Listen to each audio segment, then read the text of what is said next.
हाय दोस्तों एंड स्वागत है आप सबका आज के सेशन में, प्रैक्टिस सेशन में। दोस्तों, कल हम लोग जो क्वेश्चन सॉल्व कर रहे थे, कल हम लोगों ने शुरू किया था, शुरू नहीं किया था, शुरू तो परसों कर दिया था, लेकिन कंसाइनमेंट के हम लोग कुछ मस्ट सॉल्व क्वेश्चंस देख रहे थे। तो कल हम लोग एक क्वेश्चन देखते देखते एंड में थोड़ा डिस्टर्बेंस आ गया, जिसकी वजह से रुक गया था। तो एनीवेज, पहले मैं उस क्वेश्चन को कंप्लीट करता हूं और उसके बाद हम लोग शुरू करेंगे विद सम मोर क्वेश्चंस। ठीक है, चलिए रेडी हो जाइए सब लोग, रजिस्टर के साथ, पेन के साथ और स्पेशली अपने दिमाग के साथ एंड हाँ, कैलकुलेटर। Okay, let's go. तो हम लोग क्वेश्चन जो सॉल्व कर रहे थे वो ये वाला था, डी ऑफ दिल्ली वाला। ठीक है, ये वाला क्वेश्चन हम लोग सॉल्व कर रहे थे। इसके एंड में आके हम लोग थे, सिर्फ थोड़ा सा रह गया था। तो वो एंड में हमें पूरा तो हमारा कंसाइनमेंट अकाउंट वगैरह सब कुछ बन गया था, बस लास्ट में हमें पूछा गया था कि भैया closing inventory in the books of A, है ना, closing inventory in the books of A कितना होगा, ये कैलकुलेट करने के लिए कहा गया था। क्वेश्चन में इनवॉइस प्राइस दिया हुआ है और उसके अलावा मुझे यहां पर यह कहा गया है कि भैया जो इन्वेंट्री है ना, वो इन्वेंट्री हम लोग थोड़ा ये यहां पे ये शॉप स्पॉइल था कुछ, जिसमें 50% ऑफ द कॉस्ट पे हमें उसे वैल्यू करना था।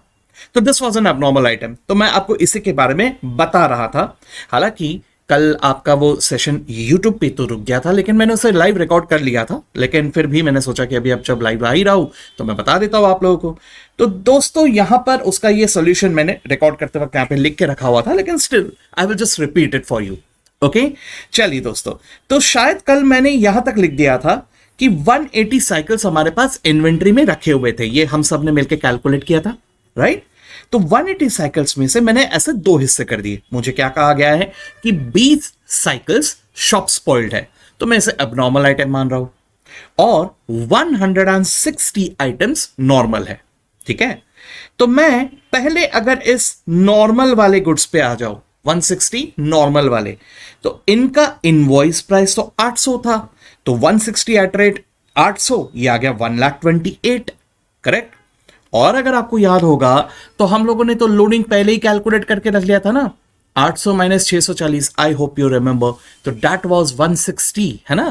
तो 160 साइकिल्स पे एट रेट 160 लोडिंग आ रहा है 25,600।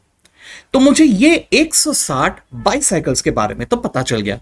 ठीक है, 160 साइकिल्स का इनवॉइस प्राइस है 128,000 और लोडिंग है 25,600।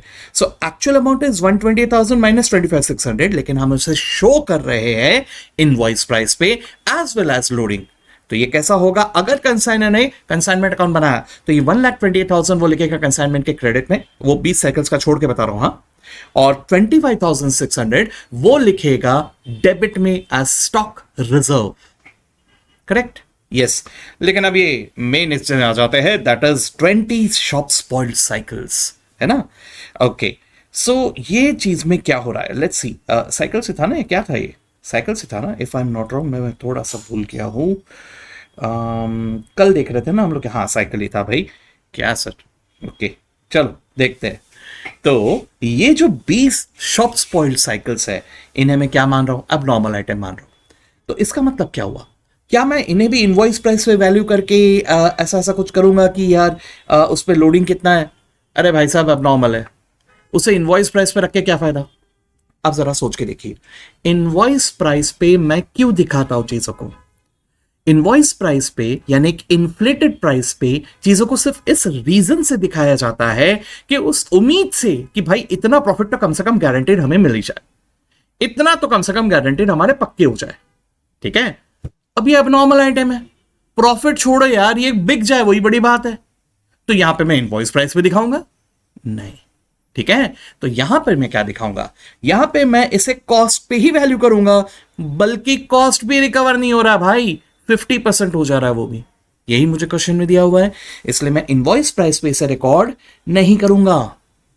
मैं कितने पे रिकॉर्ड कर रहा हूं, देखिए 20 साइकिल्स 640 कॉस्ट पे, तो ये आ रहा है 12,800। क्वेश्चन में कहीं कोई नॉन रिकरिंग एक्सपेंस दिया ही नहीं था, इसलिए मुझे उसको देखने की जरूरत ही नहीं है। ठीक है, लेकिन एट द सेम टाइम ये 12,800 का कॉस्ट तो है, लेकिन it is to be valued at 50%। तो 50% मतलब कितना, 6,400 का लॉस हो गया, यानी 6,400 पे ही मैं इस स्टॉक को दिखाऊंगा। तो अगर मैं कंसाइनर के बुक्स में कंसाइनमेंट अकाउंट बना रहा होता तो ये स्टॉक को मैं दिखाता on the credit side of consignment account at 6400 और इस पे कोई स्टॉक रिजर्व नहीं होता। ठीक है, ये बात को ध्यान में रखिए। ऐसा भेदभाव करके मैंने वैल्यूएशन क्यों किया? क्योंकि कुछ नॉर्मल है, जो नॉर्मल है उसे बिल्कुल हम लोग इनवॉइस प्राइस पे दिखा रहे हैं, बिल्कुल उस पे लोडिंग के स्टॉक रिजर्व को हम लोग दिखा रहे हैं, लेकिन जो एबनॉर्मल आइटम है उस पे होप से नहीं है, प्रॉफिट छोड़ो यार, लॉस हो गया तो उसे अननेसेसरीली, याद है हम लोगों ने ऐसा पढ़ा था कुछ अकाउंटिंग प्रिंसिपल्स में, कुछ कहता है अकाउंटिंग प्रिंसिपल्स भाई, कॉस्ट और NRV which ever is lower, AS2 में भी देखा था हम लोगों ने ऐसा कुछ। तो एज अ रिजल्ट अगर मुझे मालूम है कि वैल्यू लॉस पे जा रहा है तो उसे इन्फ्लेटेड प्राइस पे दिखाने का सेंस ही नहीं है, इसलिए मैं उसे रिड्यूस्ड अमाउंट पे ही शो करता हूं। ऑलराइट, बस इतना ही हमारा उस क्वेश्चन में बाकी रह गया था। अब बारी आती है आगे के क्वेश्चंस का, तो जल्दी से आ जाते हैं हम लोग अब क्वेश्चन नंबर 2 पे। ठीक है, अब क्वेश्चन नंबर 2 हम लोग सॉल्व कर रहे थे, लेकिन शुरू होते ही मैंने वहां पे एक जगह पे रोक दिया था, क्योंकि मुझे थोड़ा सा एक जगह पे लग रहा था कि प्रिंटिंग मिस्टेक है क्या, कहीं वो सेंटेंस कहीं और का सेंटेंस कहीं और तो नहीं आ गया। फिर मैंने जाके क्वेश्चन को चेक किया तो ऐसा कुछ है नहीं। आई एम सो सॉरी, ऐसा कुछ है नहीं, क्वेश्चन में कोई गलती नहीं है। तो हम लोग अभी उसी क्वेश्चन को बेस लेते हुए सॉल्व करते हैं। तो चलिए, सो X of Delhi purchased 10,000 meters of cloth for rupees 2 lakh, of which 5,000 meters were sent on consignment to Y of Agra। यानी इसने 10,000 मीटर खरीदे तो है, लेकिन ये 10,000 मीटर में से 5,000 मीटर इसने अपने पास दिल्ली बिजनेस में रखा और 5,000 मीटर उसने आगरा बिजनेस के कंसाइनमेंट बिजनेस में भेज दिया। ठीक है, अच्छा, उसके बाद मुझे ऐसा दिया है at a selling price of 30 per metre, at a selling price यानी इनवॉइस प्राइस पे भेज रहा है। अच्छा सर, ठीक है, कॉस्ट क्या है? What is the cost? दिया है क्या? अरे दिया है ना भैया, पहले सेंटेंस में दिया है। 10,000 मीटर 2 लाख पे खर्च किया, यानी 1 मीटर कितने का है? 2 lakhs डिवाइडेड बाय 10,000 करो। 2 lakhs डिवाइडेड बाय 10,000 कितना आ रहा है? 20। Correct, yes. सो कॉस्ट है 20, इसको हम लोगों ने इनवॉइस प्राइस यानी 30 पे भेजा है, यानी 10 रुपए पर यूनिट का हो गया यहां पे लोडिंग। ठीक है, हाँ जी। चलो अब देखते हैं यहां पे आगे क्या दिया हुआ है। आगे मुझे दिया है x paid ₹5,000 for freight and ₹500 for packing etcetera. Recurring है कि नॉन रिकरिंग है? ये डेफिनेटली नॉन रिकरिंग। ठीक है, किसके? कंसाइनर के। एक्स है कंसाइनर। ठीक है, Y sold 4,000 meters at ₹40 per meter and incurred ₹2,000 for selling expenses। ये कंसाइनी के खर्चे हैं, लेकिन कौन सा है? सेलिंग एक्सपेंस, यानी रिकरिंग, नॉट नॉन रिकरिंग। ठीक है, अच्छा। Y is entitled to a commission of 5% on total sales proceeds। ध्यान से, 5% on टोटल सेल्स प्रोसीड्स। ये सेंटेंस अलग अलग जगह अलग अलग होता है। कभी कभी ऐसा होता है 5% ऑफ इनवॉइस प्राइस, कभी कभी ऐसा होता है 5% of the total sale proceeds. देख लेना क्या दिया है, अकॉर्डिंगली कैलकुलेट करना है ना? हाँ जी। तो plus a further 20% on any surplus price realised over 30 per metre. तो 30 के ऊपर जितने में भी बेचा उतने में एडिशनल ओवरराइडिंग कमीशन। भाई साहब ने बेचा है 40 में, 30 के ऊपर 10 रुपए ज्यादा, तो ये जो 10 रुपए ज्यादा है प्रति मीटर, इस पे हम लोग 20% ओवरराइडिंग कमीशन देने वाले हैं। आते हैं इसके वर्किंग में। इसके बाद मुझे दिया है 3,000 metres were sold at Delhi. भाई आगरा में कंसाइनमेंट बिजनेस है, दिल्ली में ओरिजिनल बिजनेस है। ठीक है, तो ये दिल्ली वाले बिजनेस की सेल की बात कर रहे हैं ये। ठीक है, at ₹30 per metre less 3,000 for expenses and commission. ये दिल्ली वाले बिजनेस के ही एक्सपेंसेस है। कल मैं यहां तक पढ़ के रुक गया था, मुझे ऐसा फील हुआ था, पता नहीं, बहुत सारे क्वेश्चंस में ऐसे दिए हुए रहते, तो मुझे ऐसा लगा था कि शायद ये सेंटेंस वो ऊपर था ओवर अर्निंग कमीशन के वहां पे, उसको यहाँ पे नीचे आ गया है, तो मुझे ऐसा एकदम से फील हुआ, जिसकी वजह से मैंने इसे रोक दिया था। तो कोई बात नहीं, अभी देखते हैं इसे। तो वो दिल्ली वाले के बिजनेस के एक्सपेंसेस है 3,000। Owing to fall in market price, ओ भाई साहब, the inventory of cloth in hand is to be reduced by 10%। Inventory का वैल्यू रिड्यूस करना है। ठीक है, अच्छा ठीक है सर, करते हैं इसको भी। Prepare the consignment account and trading and profit and loss account in the books of x. अब मुझे एक बात बताइए, इन्वेंट्री दिल्ली वाले स्टॉक का 10% लेस पे वैल्यू करना है कि आगरा वाले स्टॉक का करना है? कौन सा करना है? बोला ऐसा कुछ? ऐसा कुछ नहीं बोला, मतलब दोनों, दिल्ली वाला भी आगरा वाला भी। Correct answer, very good. चलो, मुझे क्या बनाने के लिए कहा गया है? मुझे क्या कहा गया है to make consignment account and trading and profit and loss account in the books of X. ठीक है, चलो बहुत बढ़िया, लेट्स गो। तो सबसे पहले give the heading in the books of x consignment account फटाफट बनाओ and trading and PNL account, ये तो बनाने के लिए कहा गया है। ठीक है भैया, तो समझ लेना ये जो आप कर रहे हो ये आगरा वाले बिजनेस के लिए यहां पे बना रहे हो, और ये जो है ये दिल्ली वाले बिजनेस के लिए है। ठीक है, आराम से एक एक करके धीरे धीरे हौले हौले शुरू करते हैं। सबसे पहले इसने कितने गुड्स खरीदे? 10,000 मीटर्स एट रेट 2 लाख। यानी purchase account debit to cash या बैंक 2 लाख।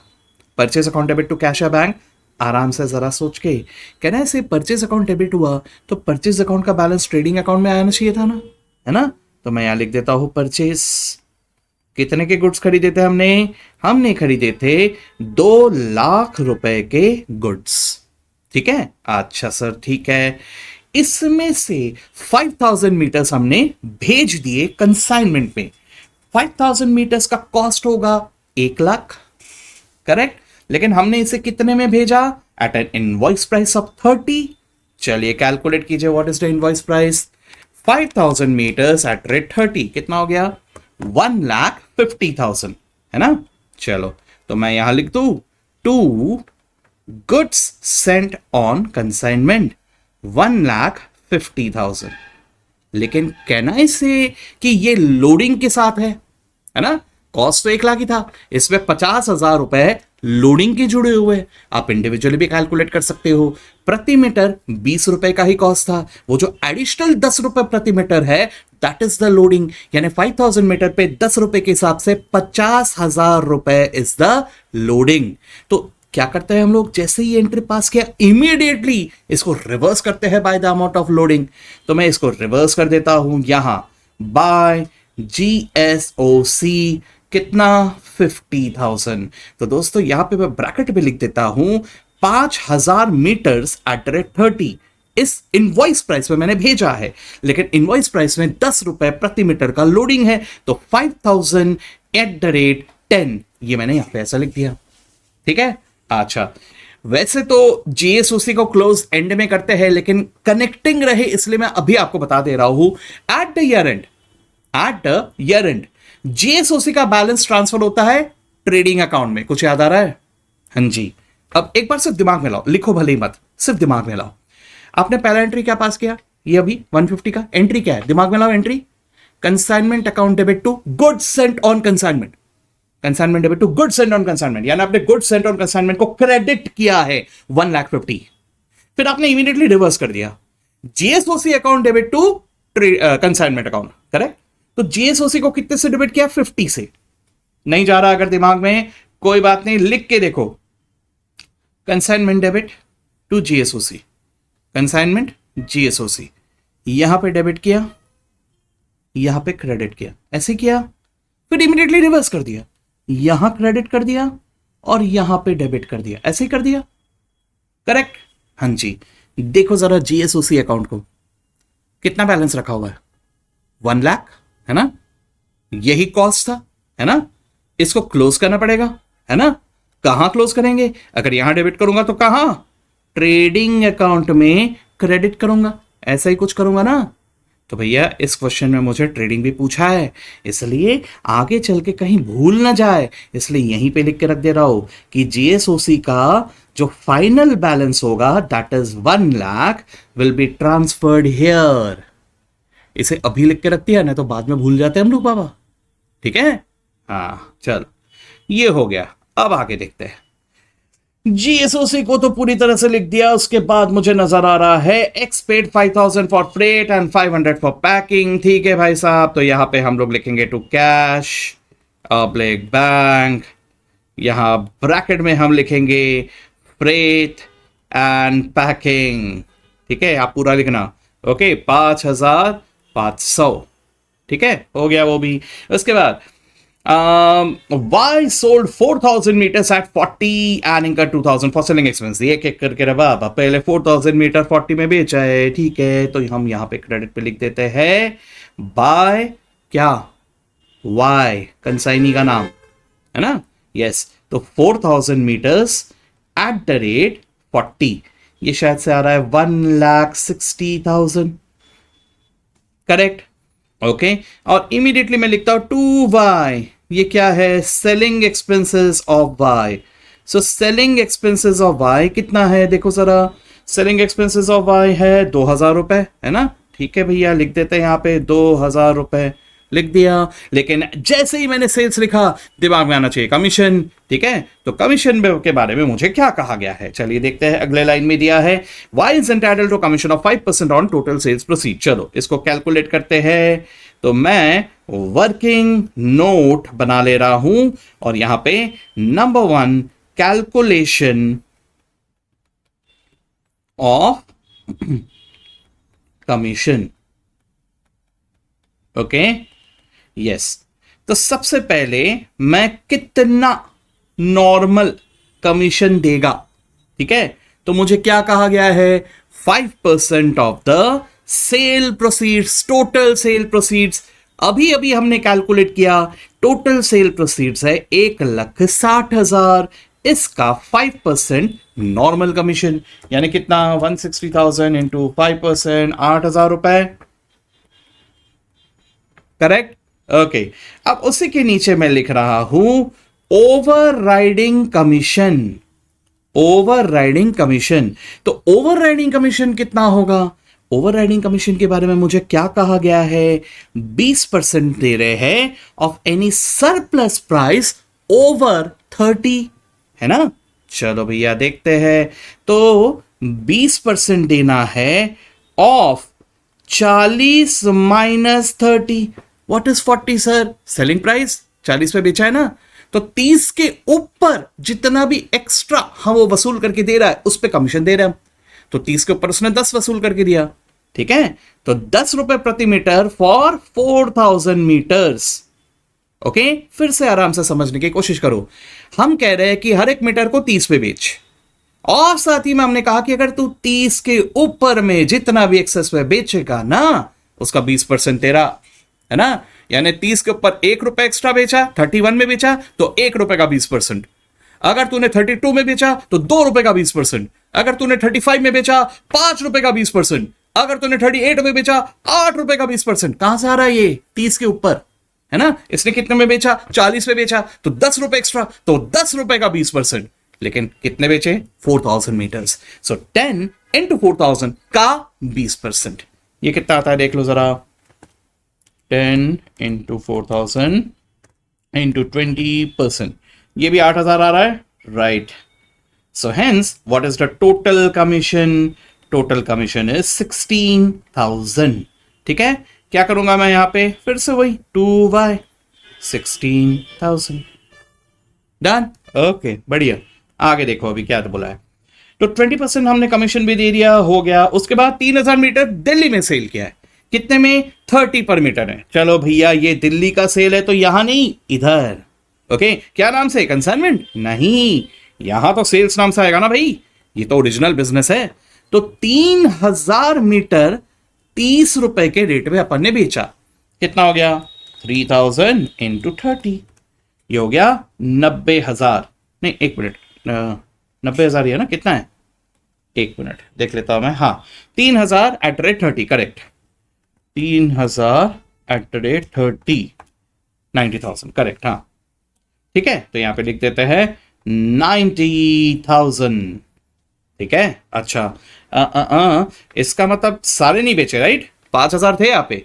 देखो आगरा के बिजनेस में 5,000 थे और दिल्ली के बिजनेस में भी 5,000 थे।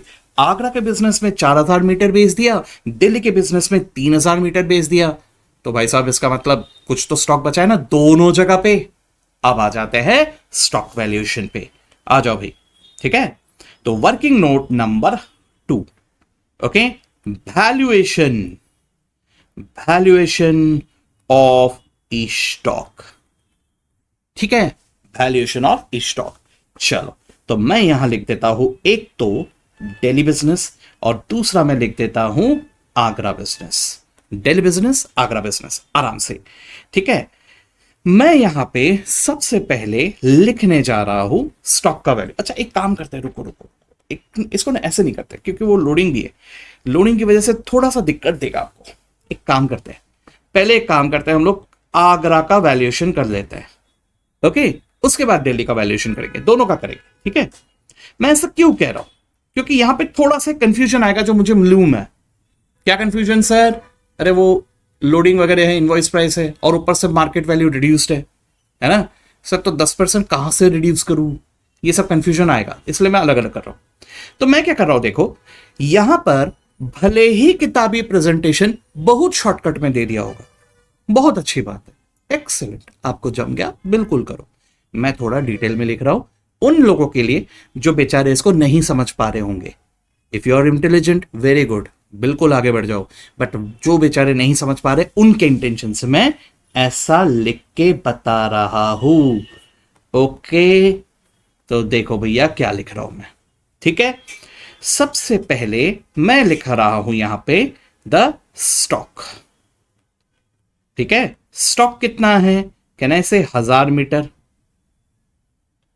1000 मीटर, तो इनका कॉस्ट है 1000 मीटर एट द रेट 20, ये कितना आता है देखो तो जरा, कहना ऐसे 20,000 है ना। हमने कितने लोडिंग में भेजा था इसे, 1000 मीटर एट द रेट 10, यानी कितना, 10,000, यानी इनका इनवॉइस प्राइस क्या हो जाएगा, 30,000, करेक्ट। क्या क्वेश्चन में कोई नॉन रिकरिंग एक्सपेंस दिया हुआ है? हाँ जी सर, दिया हुआ है 5,500 रुपए फ्रेट एंड पैकिंग, है ना। चलो ठीक है, so plus non recurring expenses. देखो दोस्तों, वैसे तो हमें एक्स का भी ऐड करना चाहिए, वाई का भी ऐड करना चाहिए नॉन रिकरिंग एक्सपेंस, लेकिन इन दिस क्वेश्चन वाई के कोई नॉन रिकरिंग एक्सपेंस है ही नहीं, इसलिए मैं सिर्फ यही जोड़ रहा हूं। अब ये कितना है, कहना है से 5,500, लेकिन 5,500 is for 5,000 meters. So what is the proportionate cost for 1,000 meter? करेंगे कैलकुलेट, 5,500 डिवाइडेड बाय 5,000 इंटू 1,000, देखो कितना आ रहा है, 1100, है ना। तो दोस्तों ये मैं लिख रहा हूं यहां कॉस्ट और यहां इनवॉइस प्राइस, इसमें कोई लोडिंग नहीं है, सॉरी मैंने 1000 लिख दिया शायद से, एक मिनट, 1100, ओके। ये मैंने जानबूझ के इस तरह से प्रेजेंट किया ताकि ये बात आपके दिमाग में, आपके जहन में बैठ जाए कि दोस्तों ये जो है ये कॉस्ट में एडिशन है, लोडिंग में नहीं, ओके। ये प्लीज ध्यान में रखना सब लोग। And hence ultimately what is the cost, अगर मैं देखूं तो ये आता है 21,100, जिसमें लोडिंग है 10,000 एंड हेंस इनवॉइस प्राइस हो गया इसका 31,100, ओके, ऐसा है। अब वैसा तो यही वैल्यू पे मैं दिखा देता, लेकिन मुझे क्वेश्चन में एक और सेंटेंस दिया हुआ है कि भैया मार्केट में जो वैल्यू है वो 10% कम है, तो कॉस्ट और एनआरवी व्हिचएवर इज लोअर, तो लोअर तो एनआरवी हो गया, तो मुझे इसको 10% से कम करना होगा। लेकिन दोस्तों यहां पर जब मैं -10% रिडक्शन कर रहा हूं, तो क्या ये 10% मैं इनवॉइस प्राइस का कैलकुलेट करूंगा? सोच के बताना एक बार। इनवॉइस प्राइसेस ख्याली पुलाव, मैं चाहता हूं उतने में बिके, तो मार्केट को ऑटोमेटिकली पता चल गया कि आपके दिमाग में क्या चल रहा था, तो आपकी जो भी इच्छा थी उसमें से 10% रिड्यूस हो जाए। अरे यार कुछ भी ऐसा होता है क्या? नहीं ना, जो एक्चुअल कॉस्ट है उसमें से 10% रिड्यूस हो रहा है, तो ये 10% किसका होगा? Of the cost. And what is the cost? 21,100। Getting me? Yes, including non recurring expenses, including, क्योंकि उसका हिस्टोरिकल कॉस्ट हैज चेंज्ड, ठीक है। सो 10% ऑफ 21,100, ये कितना आता है देखो तो 2,110। Getting me? इस पे लोडिंग एलिमेंट नहीं है कुछ भी, ठीक है। सो 2,110 will be the reduction, okay. आप समझे मैंने कैसे कैलकुलेट किया 2,110? मैंने 3,110 नहीं लिया। अगर 3,110 लेता मतलब मैंने 10,000 लोडिंग का भी 10% कम कर दिया, ऐसा नहीं है भैया। तो प्लीज अंडरस्टैंड, मेरे कॉस्ट में से ही मुझे 10% को रिड्यूस करना है, ना कि फ्रॉम द इनवॉइस प्राइस, ठीक है। So hence what is the value now? तो वैल्यू इज 21,100 -2110 कितना आता है देखो तो जरा, ये आ रहा है 18,990। लोडिंग में कोई डिडक्शन नहीं हुआ, लोडिंग उतना ही है अभी भी, ठीक है। And hence what is the invoice value, 31,100 -2110, ये कितना आ गया, ये आ गया 28,990, ठीक है। चलो इसकी एंट्री पहले कर देते हैं। तो मैं कंसाइनमेंट पे क्रेडिट करूंगा कितना, can I say the invoice price that is 28,990। तो मैं यहां लिख देता हूं by cement, I mean consignment stock, कितना 28,990, ठीक है। और यहां लिख देता हूं टू स्टॉक रिजर्व, ठीक है। How much is the stock reserve, 10,000, same, okay. So 10,000 रुपए का स्टॉक रिजर्व, ओके। अब आप वहां का प्रॉफिट कैलकुलेट कर सकते हो, जो मैं आपके लिए छोड़ दे रहा हूं। लेकिन हाँ, एक चीज और है जो कंप्लीट होना बाकी है। सर जी यहां पर भी तो क्लोजिंग स्टॉक आएगा, वहां मैंने लिखा कंसाइनमेंट स्टॉक, यहां लिख रहा हूं क्लोजिंग स्टॉक। अब इसका वैल्यूएशन यहीं कर देता हूं क्योंकि इस पर कुछ खास है नहीं। तो देखो दोस्तों, मेरे पास 2,000 मीटर बचे हैं स्टॉक में, 5,000 मीटर इनके पास भी रखे हुए थे, 3,000 बेचे तो 2,000 बचे हुए हैं। 2,000 मीटर का कॉस्ट क्या है, कॉस्ट है 20, है ना। तो ये कितना हो गया, 40,000, करेक्ट, यस। अब इस 40,000 में से मैं माइनस करता हूं 10% रिडक्शन। तो व्हाट इज 10% रिडक्शन, 4,000, यानी what will be the stock value here, it will be 36,000, correct. अच्छा, क्या मुझे क्वेश्चन में किसी तरह का ओपनिंग स्टॉक दिया हुआ था, नहीं, नहीं दिया है, छड्डो, ठीक है। और क्या दिया है, और मुझे कहा गया है कि डेली बिजनेस में 3,000 रुपए फॉर एक्सपेंसेस एंड कमीशन। नाम देख के क्या लिख रहा है, एक्सपेंसेस एंड कमीशन, क्या ये ट्रेडिंग में आएगा कि पीएनएल में आएगा, कहना ऐसे पीएनएल में आएगा, है ना। तो वैसे आप दोनों सब कुछ एक साथ भी यहां पे बना सकते हो, सीधा इधर भी लिख सकते हो। लेकिन अगर आप चाहो तो यहां पे पहले बैलेंस कैलकुलेट करो, उसको लिखो ग्रॉस प्रॉफिट, यहां पे ये टोटल ले लो, मतलब ट्रेडिंग के ही फॉर्मेट पे जैसा फाइनल अकाउंट्स में आप लिखते हो। ग्रॉस प्रॉफिट को यहां ब्रॉट डाउन करो, यहां से माइनस करो एक्सपेंसेस एंड कमीशन, ठीक है। एंड हेंस बचेगा नेट प्रॉफिट। तो एक्सपेंसेस एंड कमीशन को मैं यहां लिख रहा हूं, कितना है, 3,000, ठीक है, इतना ही है। कुछ रह गया, देखो एक बार पूरे क्वेश्चन को, कहीं कुछ रह गया। एक चीज अब रह जाता था जिसकी वजह से मुझे देखना पड़ता था, और अगर भूल जाता तो गड़बड़ होता, एंड दैट इज GSOC, लेकिन वो मैंने पहले ही लिख दिया।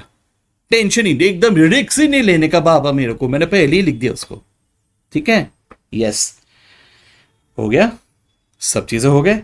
सो दोस्तों आगे का आप कर लोगे कैलकुलेशन।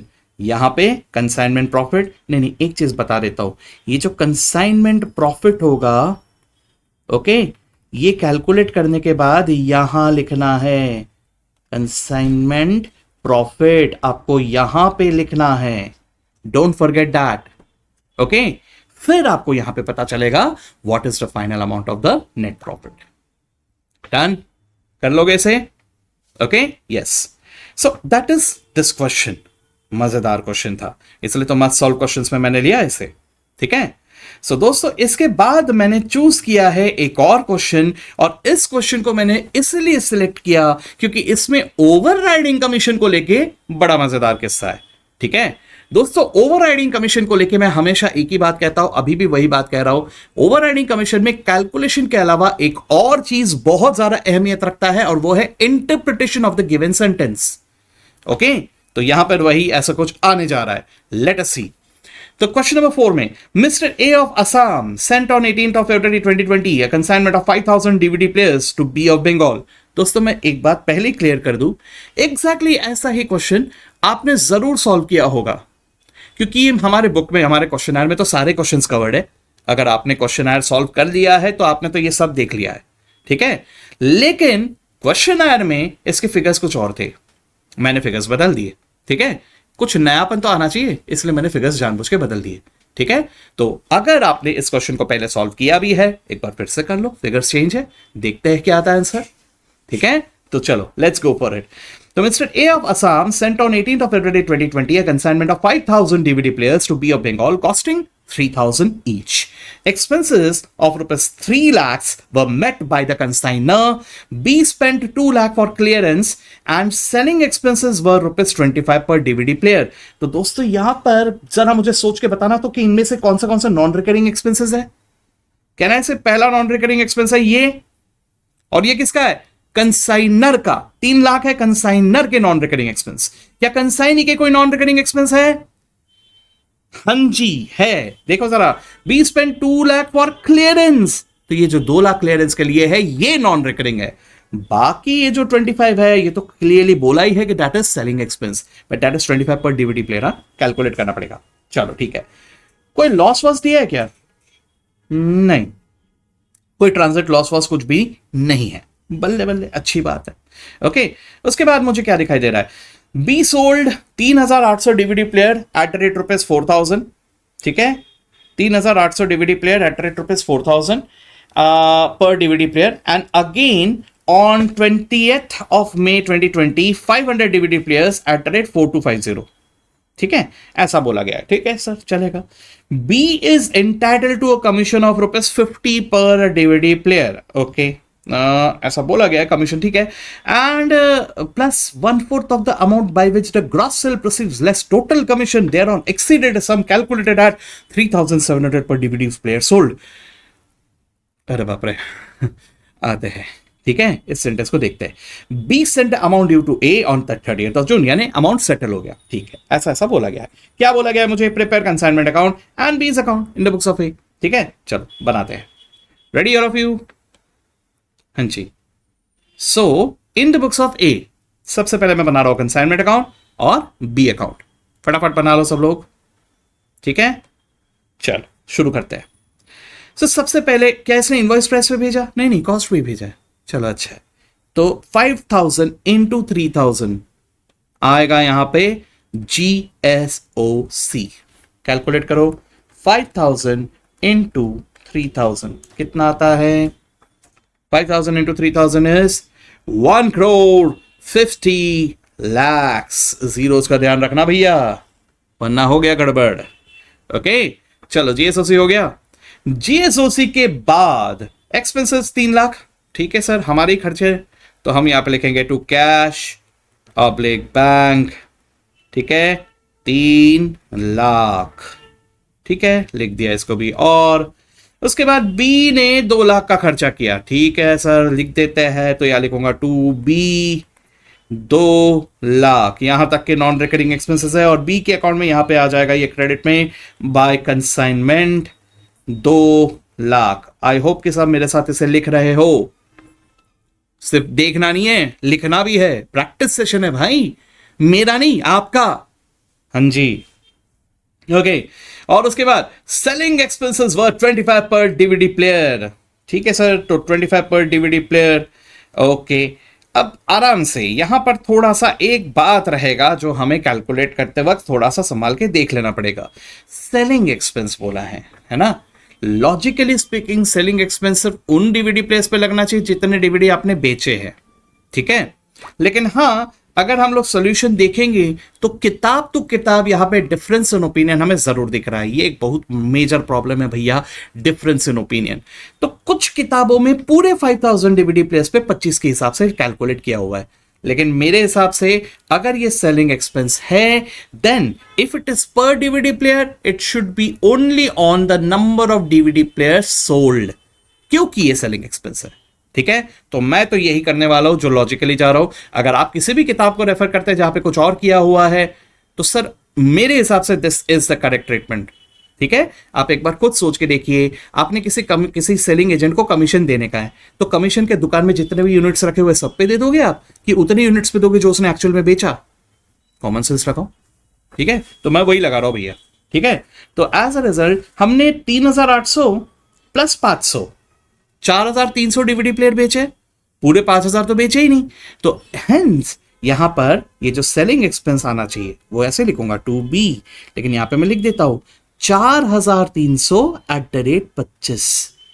ठीक है, मेरे आंसर और किसी और किताब के आंसर में डिफरेंस जरूर आ सकता है, लेकिन दोस्तों मैंने आपको रीजन बता दिया है। अगर कोई किसी किताब में कहता है 2+2 = 47, तो मैं मान कैसे लूं? मैं तो अपने हिसाब से ही बोलूंगा ना, 2+2 4 होता है भाई, उधर गलत लिखा है।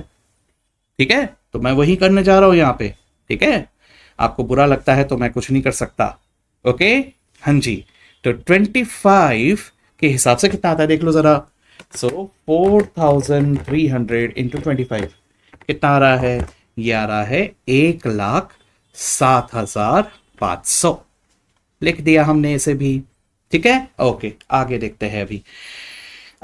सेलिंग एक्सपेंस के बाद be sold on 15 March 3,800 degree player. चलो तो सेल की एंट्री करते हैं, तो मैं यहां पे लिख देता हूं बाय बी। ठीक है, अच्छा ये मैंने लिखा ही नहीं ना यहाँ पे, 1 मिनट। Bye cement 1,07,500। ठीक है, हाँ जी। अब मैं यहां लिख देता हूं इन द बुक्स, ये बाय बी कितना आएगा? ओके, यहां पे मैं ब्रैकेट में कैलकुलेशन शो करता हूं कि भैया 3,800 डिविडी प्लेयर 4,000 में बेचा, सो 3,800 @ 4,000। ठीक है, और उसके अलावा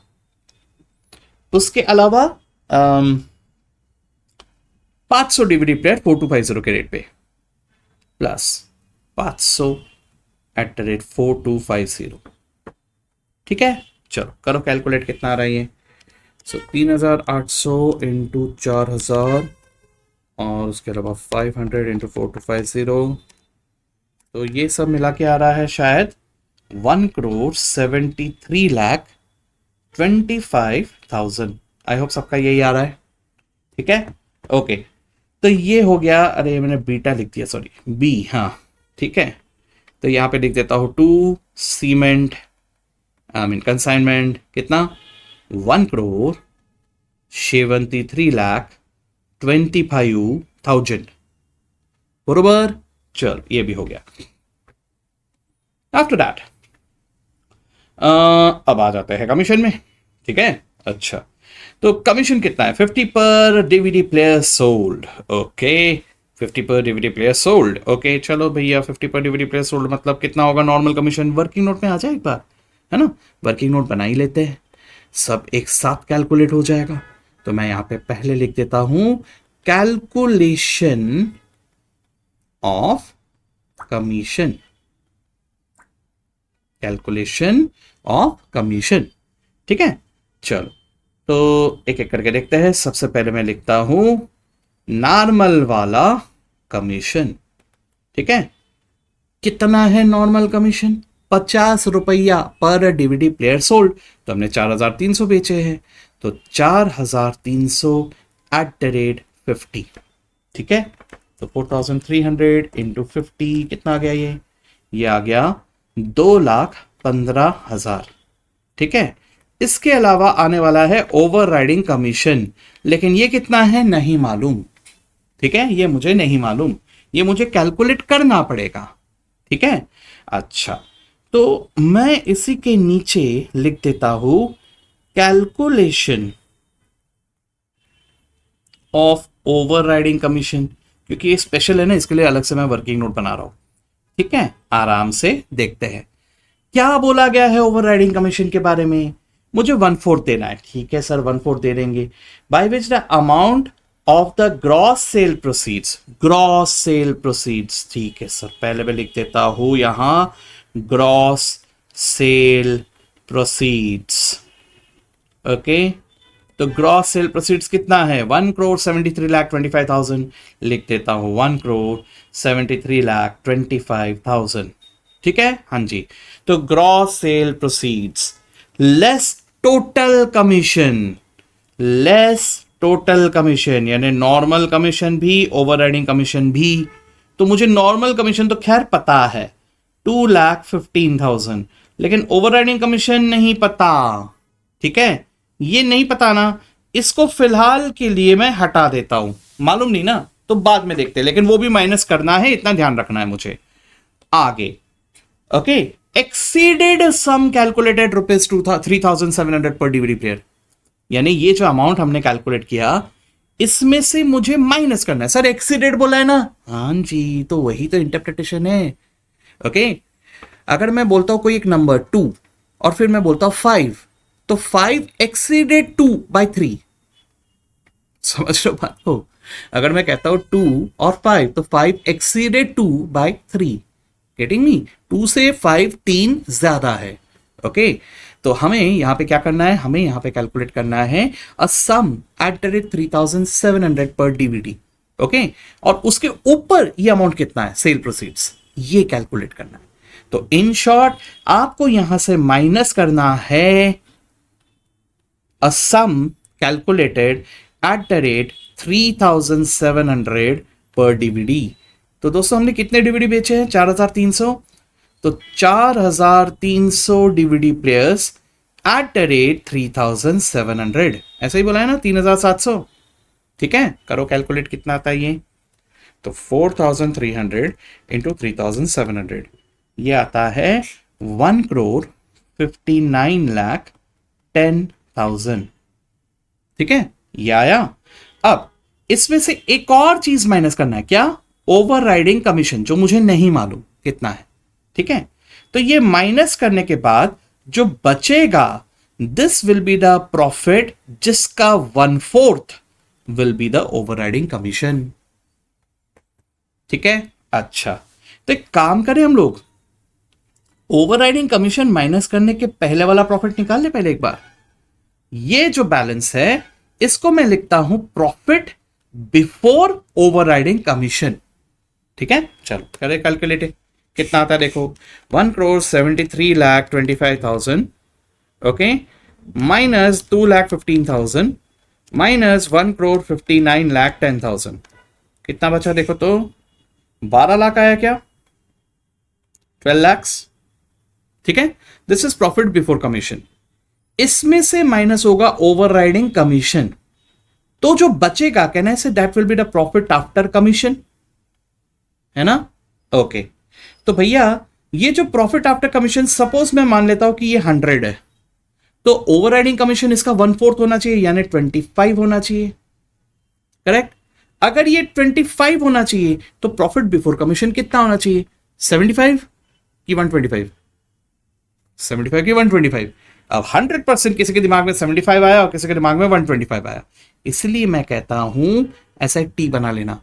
टी बना के क्या करना, प्रॉफिट बिफोर कमीशन में से कमीशन माइनस होने पे बचता है प्रॉफिट आफ्टर कमीशन, ऐसा लिख लेना।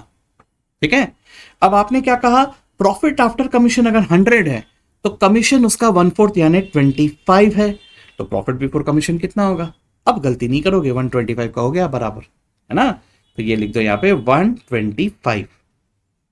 Okay, so profit before commission अगर 125 है, उसमें से कमीशन 25 माइनस होगा, जो कि प्रॉफिट आफ्टर कमीशन का 25% है, 1/4। ठीक है, ओके, अब क्या करना है? अब बस क्रॉस मल्टीप्लाई करना है। ठीक है, चलो क्रॉस मल्टीप्लाई करते हैं। तो 12 lakh into 25/125 should be the overriding commission, यानी 2,40,000, and hence what should be the profit after commission? 9,60,000। अगर आप क्रॉस चेक करना चाहो तो जो प्रॉफिट आफ्टर कमीशन है उसका 1/4 कैलकुलेट करके देख लो, 2,40,000 आ रहा होगा। ठीक है दोस्तों, ये ना गया मेरा over riding commission which is 2,40,000, यानी what is the total commission? It is 4,55,000। सो मैं फिर से एक बार बता रहा हूं, ध्यान से देखना। मुझे कहा गया था gross sale proceeds minus all commission, तो मैंने जो मालूम था पहले वही कमीशन माइनस किया, and sum calculated at rate 3,700 पर डीवीडी। ये जो बैलेंस आया इसमें से अभी भी एक कमीशन माइनस करना बाकी है, that is over riding commission. तो वो सब माइनस होने के बाद जो बचता है इसका 1/4 है ओवर राइडिंग कमीशन। तो ये बचता जो है इसको मैंने माना 100 और इसका 1/4 बोले तो आ गया 25। तो हेंस ये अमाउंट रहना चाहिए था 125। फिर मैंने उसे कोरिलेट किया कि भैया अगर ये 12 लाख है तो फिर 25/125 of it is how much? तो that is the amount of the overriding commission. ठीक है, ये कैलकुलेशन इस क्वेश्चन को खास बनाता है, अदरवाइज इस क्वेश्चन में कुछ था ही नहीं। ओके, तो चलिए कमीशन आ गया 4,55,000, लिख देते हैं यहां पे 2B 4,55,000। ठीक है, यहां पे मैं लिख देता हूं बाय कंसाइनमेंट 4,55,000। ठीक है, ओके, ये हो गया। अब इसके बाद ओवरराइडिंग कमीशन भी हो चुका है। उसके बाद क्या करना है सर? सब तो हो गया, सब हो गया कि स्टॉक बचा है? स्टॉक बचा है ना, हाँ जी। तो स्टॉक का वैल्यूएशन करना पड़ेगा। आ जाओ भाई, वर्किंग नोट नंबर 3 पे मैं फ्रेश पेज ले लेता हूं, 3। Okay, calculation of stock. ठीक है, चलो let's see what is the calculation of stock. I hope आवाज आ रहा है सबको। ओके, चलो देखते हैं। तो कैलकुलेशन ऑफ स्टॉक, ओके, मेरे पास कितने स्टॉक में पड़े हैं? 5000 डीवीडी प्लेयर्स में से 4300 डीवीडी प्लेयर हम लोगों ने बेच दिए, तो कितना बचा है? 700, है ना। चलो तो एक एक करके 700 का कॉस्ट क्या है? कॉस्ट है एट द रेट, शुरुआत में दिया हुआ था, देखो what is the cost, 3000 each, invoice price पे तो था नहीं, so at the rate 3000 plus non recurring expenses. ठीक है, non recurring expenses of consignor as well as of consignee. ठीक है, ओके, देखते हैं भाई। कंसाइनर के नॉन रिकरिंग एक्सपेंसेस थे 3 लाख और कंसाइनी के थे 2 लाख, शुरुआत में डिस्कस कर लिया था हमने, है ना। तो इसका है 3 लाख, लेकिन 3 lakh is the cost for 5000 DVD players, है ना, 5000। So how much is for 700? इसी तरह से 2 lakh is the cost of, कोई लॉस तो था नहीं, 5000 DVD players, so how much is for 700, right. चलो निकालो, कैलकुलेशन करो सब लोग। सबसे पहले 700 इंटू 3000, ये आता है 21 lakhs। ठीक है, उसके बाद नॉन रिकरिंग एक्सपेंसेस में 3 लाख डिवाइडेड बाय 5000 इंटू 700, ये आ गया 42,000। और उसके अलावा 2 लाख डिवाइडेड बाय 5000 इंटू 700, ये आ गया 28,000। सो सब मिला के what is the value? Plus 42 plus 21 lakh, यानी 21,70,000 will be the value of stock, है ना। यस, तो 21,70,000 से मैं यहां पे लिख देता हूं by consignment stock.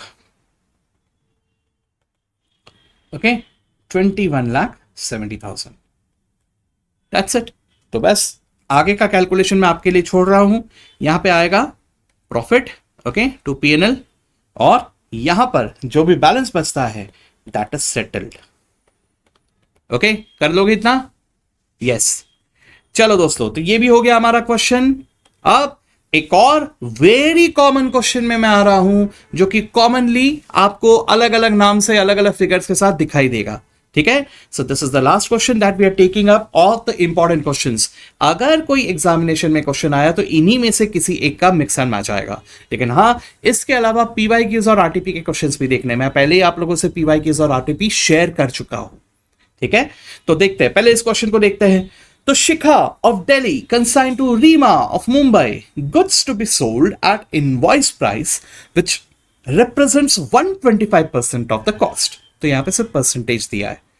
Rima is entitled to a commission of 10% on sales at invoice price and 25% of any excess realized over invoice price. मतलब यहां भी ओवरराइडिंग कमीशन है।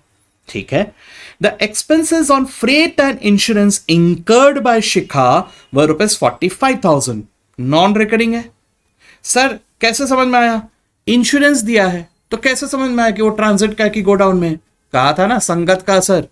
देखो इंश्योरेंस किसके साथ दिया है? फ्रेट के साथ। तो फ्रेट तो ट्रांजिट में लगता है ना, तो इंश्योरेंस भी ट्रांजिट का ही माना जाएगा। ओके, हमेशा याद रखना इंश्योरेंस के बारे में, संगत का असर। ओके, चलो देखते हैं। The account sales received by Shikha shows that Rima has effected sales amounting to 4,50,000 in respect of 75% of the consignment. सब परसेंटेज में दिया रे बाबा, कुछ भी यूनिट्स बोला ही नहीं है। अच्छा ठीक है। Her selling expenses to be reimbursed were ₹36,000। Please note selling बोले तो रिकरिंग। ओके, अब 10% of the consignment goods of the value of 56,250 were destroyed in fire at the Mumbai godown। ये है काम का सेंटेंस। क्यों? क्योंकि मुझे इस बार 10% ऑफ द गुड्स का वैल्यू भी दिया है। और जरा ध्यान से देखना, ये लॉस हुआ है गोडाउन में, यानी ये जो वैल्यू है ये मुझे कंसाइनी ने बताया है। और कहना ऐसे कि मैंने कंसाइनी को इनवॉइस प्राइस पे भेजा हुआ था, यानी ये 56,250 क्या है? ये है इनवॉइस प्राइस ऑफ 10% गुड्स। सीधी सी बात है, कंसाइनी स्टॉक का वैल्यूएशन थोड़ी ही ना करेगा, इसलिए उसने उसमें नॉन रिकरिंग एक्सपेंस वगैरह कुछ जोड़ा नहीं होगा। हमने उसे जो दाम बताया उसने सीधा सीधा उसका 10% कैलकुलेट करके हमें बता दिया। तो 56,250 is 10% of the invoice price of the total goods that we have sent to him. ठीक है, ये क्या का सेंटेंस है, यहां से शुरुआत होगी हमारी। Redeemer remitted to balance in favour of Shikha. ठीक है, सेटलमेंट हो गया। ओके, तो मुझे क्या क्या कहा गया है? मुझे कहा गया है to prepare consignment account in the books of Shikha with the necessary calculations. बस चलो, बहुत बढ़िया, let's go. Okay, so in the books of Shikha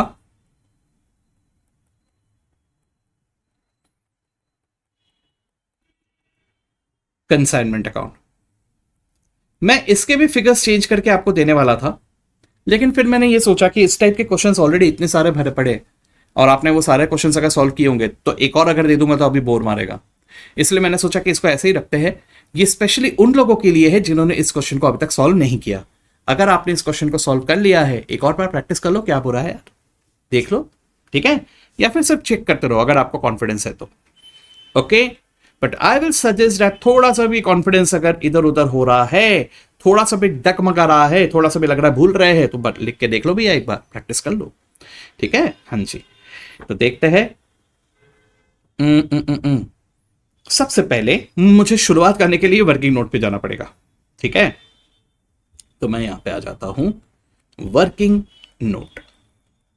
okay, number 1, calculation of GSOC। यही मुझे क्वेश्चन में नहीं दिया है, तो ये कैलकुलेट करते हैं। ठीक है, यस। तो मैं सबसे पहले यहां पे रेफर कर रहा हूं लॉस को। Okay, invoice price of 10% goods lost is equal to 56,250। ठीक है, तो अगर 10% गुड्स का इनवॉइस प्राइस है 56,250, तो 100% गुड्स का कितना? ओके, क्रॉस मल्टीप्लाई करोगे।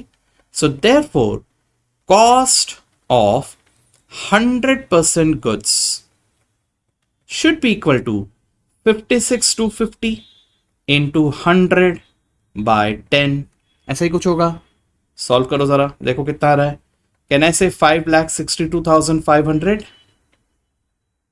Okay, but this is the invoice price. Okay, अब मैं उसी में कैलकुलेट करता हूं number 2, calculation of loading on invoice price. Loading calculate कर लेते हैं। ठीक है, लोडिंग के बारे में मुझे क्या बोला गया है? मुझे कहा गया है कि 125% ऑफ कॉस्ट पे भेजा गया है। मतलब क्या हुआ इसका? If cost is 100 and invoice price is 125%, यानी 125, तो लोडिंग कितना है? Therefore loading is 25। अब ये 25% ही क्या सर? नहीं, वेट, अगर मैं इसे कॉस्ट पे निकालूं तो loading upon cost is 25 by 100, यानी इट इज 25% ऑफ कॉस्ट। लेकिन अगर इसी लोडिंग को मैं लोडिंग ऑन इनवॉइस प्राइस करके अगर देख रहा हूं तो इट विल बी 25 बाय 125, और इसे अगर देखो तो ये आता है 20% ऑफ इनवॉइस प्राइस। ठीक है, ये दोनों तरफ से मैंने कैलकुलेट करके रख लिया, क्या पता कौन सा काम में आ जाए। ओके, चलो ठीक है। तो दोस्तों कैन आई से इन दिस केस मुझे दिया हुआ था इनवॉइस प्राइस ऑफ गुड्स, है ना। Invoice price of the goods कितना है 5,62,500। तो इसमें लोडिंग कितना है, इसमें लोडिंग है 20%। कैसे सर, अभी तो आपने 25% कहा। अरे भाई वो 25% ऑफ कॉस्ट है, ऑफ इनवॉइस प्राइस कितना है देखो 20% है ना। तो ये क्या है 562,500, this is the invoice price. तो इसका 20% निकाल लो जरा, कितना आ रहा है 562,500 इंटू 20%, 1,12,500। तो 1,12,500 हो गया loading. Therefore the cost of GOCS, okay, COG, क्या कह रहा हूं मैं, good Saint on consignment, GSOC, COGS और GSOC दोनों कंबाइन हो गया मेरा। हाँ ठीक है, तो 562,500 माइनस 112,500 कितना आ रहा है, ये आ रहा है 4.5 लाख। तो सबसे पहले फिगर के लिए मुझे इतना सारा कैलकुलेशन करना पड़ गया। तो एनीवेज मैं यहां पे सबसे पहले लिखता हूं 2 GSOC कितना 562,500, this is the invoice price, और इमीडिएटली रिवर्स करूंगा। सो बाद में फिर से यहां पे बाय GSOC, ये कितना होगा 1,12,500। सो इफेक्टिवली मैंने इसे 4.5 लाख पे ही शो किया है। ठीक है, परफेक्ट। चलो देखते हैं आगे। आगे सबसे इंपॉर्टेंट पार्ट हमारा खत्म हो गया, आगे इजी है। तो देखो क्या दिया है, expenses on freight and insurances 45,000। ठीक है भैया, लिख दो यहाँ पे टू कैश ऑब्लिक बैंक। दोस्तों यहाँ पे फ्रेट एंड इंश्योरेंस ब्रैकेट में भी लिखना होगा। हाँ, अभी थोड़ा फास्ट जाने के लिए मैं ऐसे ही लिख दे रहा हूँ 45,000। उसके बाद क्या दिया है, account sales receive Shikha shows that sales amounted to 450,000 किया है उसने। ठीक है, तो यहाँ पे मैं लिख देता हूँ बाय क्या नाम है, रीमा बाय रीमा कितना 4,50,000 सेल कर दिया। सर वो 75, अरे भैया तो उससे स्टॉक वैल्यूएशन में फर्क पड़ेगा, आएंगे ना उसमें, देखते हैं। हर सेलिंग एक्सपेंसेस टू बी रिइंबर्स्ड 36,000। ठीक है, सो टू रीमा 36,000। ठीक है, ओके, बाकी सब हो गया। ओके, तो अब क्या बचा, कंसाइनमेंट स्टॉक। चलो भैया उसके भी वैल्यूएशन में आ जाते हैं। ठीक है, तो मैं नंबर 3 में आ जाता हूं, वैल्यूएशन ऑफ स्टॉक। ठीक है, वैल्यूएशन ऑफ स्टॉक। अब अगर मैं इसमें आ जाऊं तो इसमें कैसा है, देखो आराम से देखो। सबसे पहली बात मैं यहां पे कैलकुलेट कर देता हूं स्टॉक का परसेंटेज। यूनिट्स तो दिया है नहीं, इसलिए मैं परसेंटेज की बात कर रहा हूं। देखो 100% में से 75% तो सेल हो चुका है ना, और 10% लॉस हो चुका है। तो स्टॉक में कितना बचा होगा बताओ, 15%। कुछ समझा, यूनिट्स ना दिया है तो क्या हुआ, परसेंट्स तो दिया है ना। जैसे यूनिट्स में सोचता था वैसे परसेंट में सोच रहा हूं, क्या प्रॉब्लम। ठीक है, यस। तो मैं अब यहां पे एक काम करते हैं, वैसे लिख देता हूं ना डिटेल वाला, कॉस्ट, लोडिंग और इनवॉइस प्राइस। ठीक है, सो टोटल जो गुड्स है वो टोटल गुड्स 4.5 लाख कॉस्ट के थे, जिसमें 1,12,500 लोडिंग था और 5,62,500 इनवॉइस प्राइस था। ठीक है, अब क्या कोई नॉन रिकरिंग एक्सपेंस था? यस सर, बिल्कुल था। नॉन रिकरिंग एक्सपेंस में मुझे नजर आ रहा है नहीं है नॉन रिकरिंग, हाँ है ना 45,000 है, 45,000, बाकी 36,000 सेलिंग एक्सपेंस है ना। Yes 45,000, that's it. तो यहां पे 45,000 का कॉस्ट जुड़ा, कॉस्ट पे कोई लोडिंग नहीं होता, ये 45,000 ऐड हो गया यहां पे। ठीक है, therefore what is this total, this is 495,000 cost के गुड्स, जिसमें 1,12,500 लोडिंग है, और हेंस ये इनवॉइस प्राइस कितना हो जाता है 562,500 प्लस 45,000 यानी 6,07,500। ठीक है, अब बस मुझे इसका 15% कैलकुलेट करना है, एज सिंपल एज दैट। ठीक है, आप डायरेक्टली भी कैलकुलेट कर सकते हो शॉर्टकट में, कोई प्रॉब्लम नहीं, लेकिन ये मैंने जानबूझ के डिटेल लिखा है ताकि किसी को दिक्कत ना हो। तो 4,95,000 का 15% यानी स्टॉक का जो कॉस्ट है वो है 74,250, और उस पर लोडिंग कितना है तो सिंपल है 1,12,500 का 15%, लोडिंग है 16,875, और उनका इनवॉइस वैल्यू क्या है 6,07,500 का 15%, जो कि आता है 91,125। ठीक है, तो मैं स्टॉक का वैल्यूएशन करूंगा पहले तो 91,125 पे, है ना, तो मैं यहां पे लिख देता हूं बाय कंसाइनमेंट स्टॉक, कितना 91,125, और इस पे जो लोडिंग है उसे यहां पे डेबिट करूंगा in the name of stock reserve. कितना है लोडिंग, लोडिंग है 16,875, 16,875। ठीक है सर, सब हो गया? नहीं, एक चीज और है, टू रीमा। क्या? अरे कमीशन भी तो देना होगा ना, तो आ जाते हैं अब हम कमीशन के कैलकुलेशन में। So last but not the least, calculation of commission. ठीक है, अब दो तरह के कमीशन दे रहे हैं, एक तो हम दे रहे हैं नॉर्मल कमीशन। तो what is the normal commission? देखो भैया क्वेश्चन में क्या बोला है, नॉर्मल कमीशन है 10% on sale at invoice price. ठीक है, so what is the sale at invoice price, आराम से ये कैलकुलेट करना पड़ेगा अभी।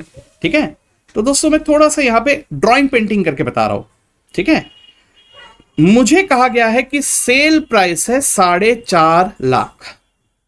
ठीक है, अच्छा अभी अभी मैंने कैलकुलेट जो किया है इस पे मुझे ये तो पता है ना टोटल गुड्स का कॉस्ट क्या है, 4.5 लाख कॉस्ट है ना, और मैंने बेचा है 75%। तो कैन आई से कि मुझे यहां ये पता चल जाएगा कि मैंने कितने कॉस्ट के गुड्स को बेचा है ना। चलो भैया, कॉस्ट ऑफ 75%। ठीक है, आराम से मैं ये जो 75% कैलकुलेट कर रहा हूं, ये इस 4.5 लाख का 75% निकाल रहा हूं, ध्यान रखना। तो 4.5 लाख का 75% कितना आता है 337,500 है ना। सो 337,500 है ना, ये कॉस्ट ऑफ द गुड्स है। अच्छा, what is the invoice price of 75% goods? Okay, तो देखो दोस्तों मैं फिर से आ रहा हूं, 100% गुड्स ये थे है ना, इनका इनवॉइस प्राइस है 562,500। तो 562,500 अगर 100% गुड्स का इनवॉइस प्राइस है, 75% का कितना? सो सीधा सीधा इंटू 75% करो ना, कितना आ गया 421,875 आया। ओके, तो भैया जो हमने बेचा है ना वो 3,37,500 कॉस्ट वाले थे, जिनका इनवॉइस वैल्यू था 421,875, और मैंने इसे कितने में बेचा 4.5 लाख में, मैंने मतलब रीवा ने बेचा। ठीक है, तो भैया हम इनवॉइस प्राइस पे कितना देने जा रहे हैं? Normal commission is 10% of invoice price which is 421,875।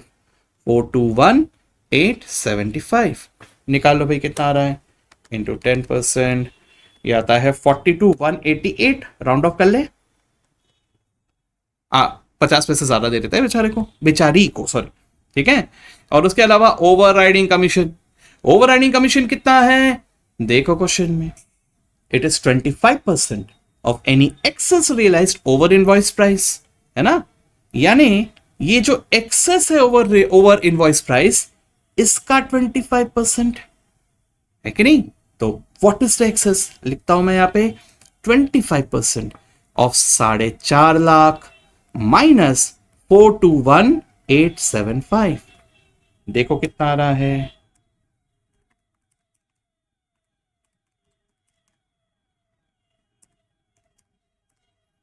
शायद आ रहा है 7031, ऐसे कुछ आ रहा है राउंड ऑफ करके।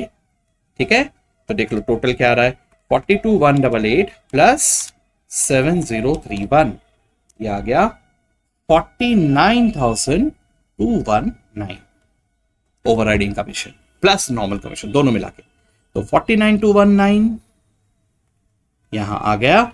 And finally we will get a balance as our profit. Okay, हो गया। ये सारे थे हमारे इंपॉर्टेंट क्वेश्चंस। प्रॉफिट मैंने निकाला नहीं, आपको कैलकुलेट करना है। ठीक है, अच्छा, अब साथ ही साथ मैं इमीडिएटली आपको यह भी बता देता हूं कि पिछले 5 एग्जाम में क्या हुआ है कंसाइनमेंट के साथ। ठीक है, सो दोस्तों लास्ट एग्जामिनेशन दैट इज जून 23 में कंसाइनमेंट के ऊपर 12 मार्क के क्वेश्चंस पूछे गए हैं इन टोटल, एक ट्रू एंड फॉल्स और एक 10 मार्क का क्वेश्चन। ठीक है, इसके अलावा अगर मैं इसके बाद के अटेम्प्ट में आऊं, इसके पहले दिसंबर 22 में, तो ध्यान से देखना 0 मार्क्स का कंसाइनमेंट आया था, पूछा ही नहीं था। ठीक है, तो ये मैं आपको सिर्फ बता रहा हूं कि ऐसे अलग अलग चीजें हो चुके हैं इसके पहले। ठीक है, ओके, ये हुआ यहां। उसके अलावा अगर उसके पहले अटेम्प्ट की बात करूं, यानी मई 22, यहां 10 मार्क का क्वेश्चन आया था। ठीक है, अच्छा, तो उसके पहले वाले अटेम्प्ट की अगर बात करें तो उसके पहले वाले अटेम्प्ट में 2 मार्क का क्वेश्चन आया था, है ना, ट्रू एंड फॉल्स को देखते हुए सिर्फ ट्रू एंड फॉल्स का क्वेश्चन आया था। और उसके पहले वाले अटेम्प्ट की बात करूं तो फिर 10 मार्क का क्वेश्चन आया था। पैटर्न देख रहे हो कैसा है, एक अटेम्प्ट में पूछा, अगले अटेम्प्ट में या तो पूछा ही नहीं या तो सिर्फ ट्रू एंड फॉल्स पूछा, फिर पूछा, फिर या तो पूछा ही नहीं या तो सिर्फ ट्रू एंड फॉल्स, फिर पूछा। तो कायदे से देखने जाओ ना तो इस बार कंसाइनमेंट के ऊपर क्वेश्चन आना नहीं चाहिए, क्योंकि पिछले अटेम्प्ट में आ चुका है ना, तो आना तो नहीं चाहिए। लेकिन बोल नहीं सकते क्योंकि अगले अटेम्प्ट में, इसके बाद के अटेम्प्ट में कंसाइनमेंट है ही नहीं, वो तो जा रहा है ना। जून 24 के एग्जाम से कंसाइनमेंट सिलेबस में ही नहीं है, इसलिए शायद ये हो सकता है कि फेयरवेल देते हुए एक क्वेश्चन पूछ ले। ठीक है, अब बोल नहीं सकते। ठीक है, तो तैयारी रखो भैया, कोई भरोसा नहीं है हमारा, हमारा मतलब इंस्टीट्यूट का, हमारा है इंस्टीट्यूट का नहीं। ओके, चलो देखते हैं। एक बार इस क्वेश्चन में आ जाते हैं हम लोग, यहां पर जल्दी से एक बार डिस्कस करते हैं। तो दोस्तों इस बार मैं चाहता हूं कि ये जो क्वेश्चंस है अभी जो हम लोग देखने जा रहे हैं, इनमें ट्रू एंड फॉल्स को डिस्कस करते हैं, और साथ ही साथ जो क्वेश्चंस कैलकुलेटेबल है, सॉल्व करने लायक है, ये क्वेश्चंस को आप लोग सॉल्व करेंगे, और कुछ ट्रिकी वाले क्वेश्चंस को मैं आप लोगों के साथ अभी डिस्कस करूंगा और वो भी आप लोग सॉल्व करोगे। अगर आप चाहोगे तो उसके एक्सप्लेनेशन का मैं एक और सेशन रख लूंगा, लेकिन अदरवाइज मैं चाहता हूं कि आप भी खुद भी एक बार प्रैक्टिस करो घर पे बैठ के। ठीक है, चलो देखते हैं एक बार। तो मुझे क्या दिखाई दे रहा है यहाँ पे, सबसे पहले, if del credere commission is paid to consignee, the loss of bad debts is to be borne by the consignor. सही है कि गलत है? डेल क्रेडिटरी कमीशन अगर हमने कंसाइनी को दिया तो bad debts loss consignor bear करेगा। ओ जी बिल्कुल नहीं, दिस इज एब्सोल्युटली फॉल्स, है ना। अगर डेल क्रेडिटरी कमीशन दे दिया फिर भी हमें ही बेयर करना पड़ा तो क्या मतलब रहा? तो डेल क्रेडिटरी कमीशन दिया तो who will bear it? The consignee and not the consignor. This is false. ठीक है, ओके। अब अगर मैं क्वेश्चन में आऊं तो क्वेश्चन कुछ ऐसा था, मजेदार क्वेश्चन है लेकिन इजी है, बहुत इजी क्वेश्चन है। अगर आप ध्यान से देखो तो Akbar and sons of Surat consigned 500 toys to Amar and sons of Ahmedabad at a cost of 800 cost पे। ठीक है, कंसाइनर ने 8,000 रुपए फ्रेट और 2,500 इंश्योरेंस के इंकर किए, non recurring expense. During transit 30 toys were totally damage, loss in transit. इसका वैल्यूएशन 800 और ये फ्रेट एंड इंश्योरेंस सिर्फ इस पे करेंगे, non recurring expense of consignee यहां पे नहीं जोड़ेंगे। ठीक है, अच्छा okay. Amar and sons took the delivery of remaining toys. कितने टॉयज पहुंचे उसके पास? 500 टॉयज थे, 30 गए, 470, है ना, 470 टॉयज पहुंचे। And paid 14,100 as local taxes. Recurring के नॉन रिकरिंग? Non recurring. ठीक है, तो 14,100 ऑन 470 टॉयज, याद रखना। Okay, yes. Amar and sons sent a bank draft to Akbar and sons for 80,000 as advance. ठीक है, ये तो कर लोगे आप लोग। And later sent an account sales showing that 400 toys had been sold for 1,500 each. 400 बेच दिए, 470 में से 400 बेच दिए, 70 स्टॉक में बचा।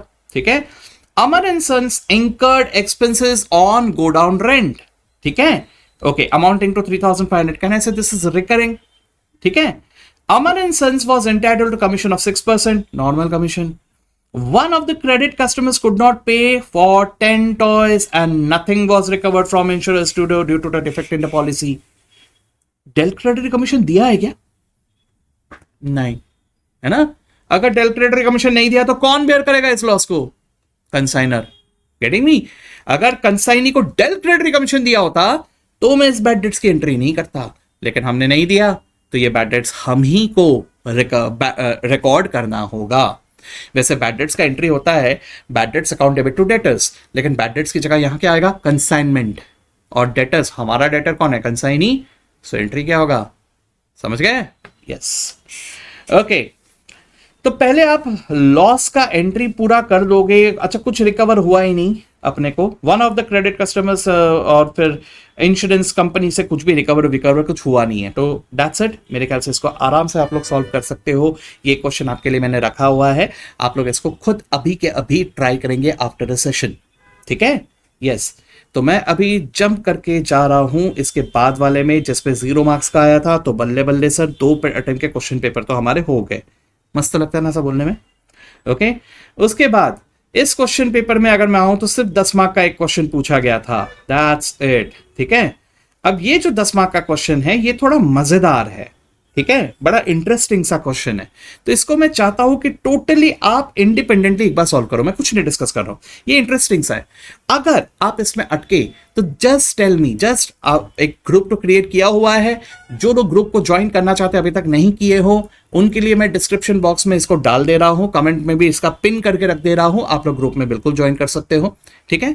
अब लास्ट मोमेंट है. अभी क्या मेरे स्टूडेंट्स, क्या किसी और के स्टूडेंट्स, सब एक साथ अभी मिल जाओ, बस पढ़ो बस, ठीक है. तो दोस्तों, आप लोग अगर यहां पे इस क्वेश्चन में कोई भी डिफिकल्टी फेस करते हो, just tell me on the group, या आप इसी वीडियो के कमेंट बॉक्स में मुझे डाल दो, फिर मैं इसका भी एक एक्सप्लेनेशन वीडियो डाल दूंगा, ठीक है.